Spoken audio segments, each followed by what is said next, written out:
Dias atrás, eu estava em meu escritório no Pãe Vida, quando recebi a visita de um conhecido que eu não via há tempos. Fiquei surpreso com sua visita, pois ele sequer falava comigo por telefone ou mensagens. Conversa vai, conversa vem, até que ele revelou o real motivo da sua visita. Foi pedir voto.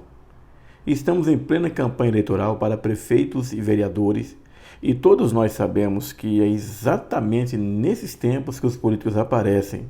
E depois das eleições, perdendo ou ganhando, eles desaparecem. Eles nos procuram porque precisam de algo que só nós podemos dar: o voto. É interessante que muitas pessoas agem da mesma forma em relação a Deus. Aparecem de tempos em tempos diante de Deus para pedir algo que só Deus pode dar: a bênção. Depois, sendo abençoados ou não, desaparecem.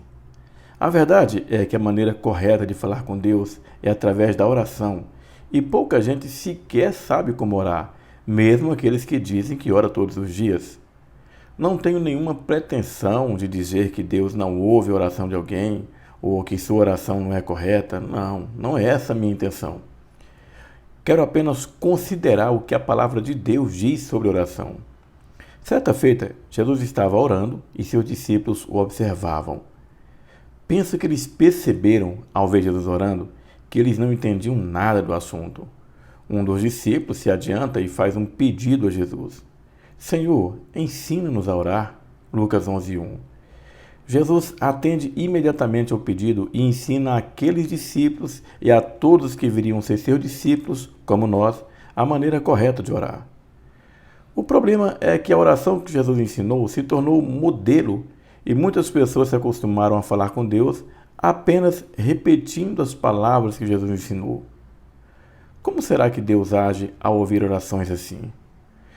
O que a Bíblia nos mostra é que Deus não se comove com palavras vazias, mas com mãos limpas e coração quebrantado. Dessa forma, não adianta a repetição de palavras, mesmo que elas venham acompanhadas de um profundo sentimento religioso, porque Deus conhece os nossos corações. Veja o que ele disse ao seu povo que comparecia perante ele todos os dias para orar. Por isso, quando estendeis as vossas mãos, escondo de vós os meus olhos, e ainda que multipliqueis as vossas orações, não as ouvirei, porque as vossas mãos estão cheias de sangue. Isaías 1,15. É importante entender que a oração do Pai Nosso não é apenas um modelo que podemos repetir, mas um ensinamento que como devemos de fato nos dirigir ao Pai. Veja que Jesus nos ensina, em primeiro lugar, que todas as nossas orações devem ser dirigidas a Deus. Pai nosso que estais no céu.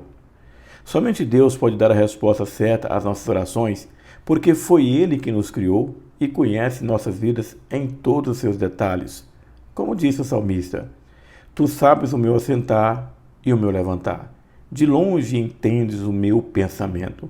Cercas o meu andar e o meu deitar, e conhece todos os meus caminhos.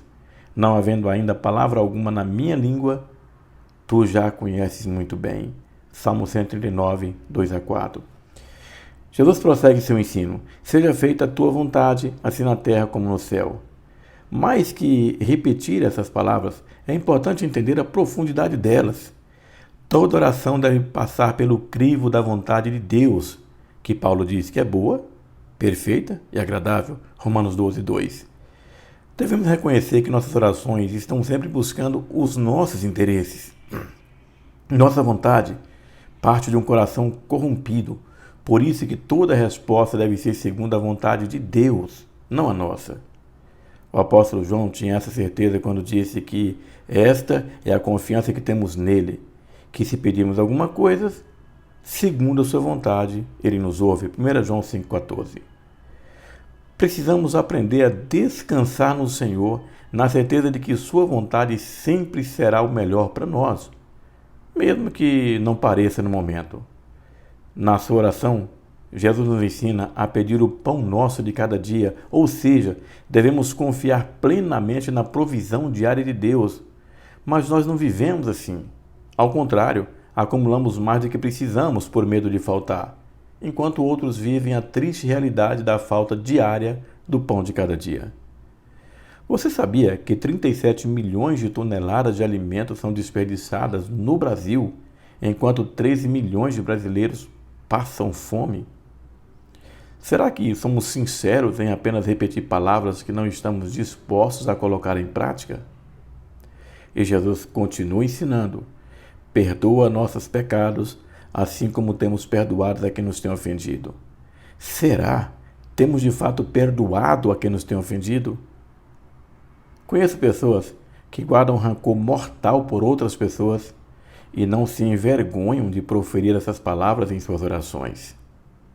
Se não consegue perdoar, também não será perdoado, mesmo que peça 1 milhão de vezes. Observe o que Jesus disse: porque se perdoardes aos homens as suas ofensas, também vosso Pai Celestial vos perdoará a vós. Entretanto, se não perdoardes aos homens, tampouco o vosso Pai perdoará as vossas ofensas. Mateus 6, 12 a 14. Quase finalizando a oração, Jesus nos orienta: não nos deixe cair em tentação. Mas o que estamos fazendo todos os dias, se não atraindo para nós tentações com nossas práticas? Assistimos novelas imorais, vídeos proibidos. Daí, queremos que o Senhor nos livre de algo que queremos e que buscamos. Fica difícil. Perceba que o quanto é sério, muito mais sério do que imaginamos, entrar em oração diante de Deus.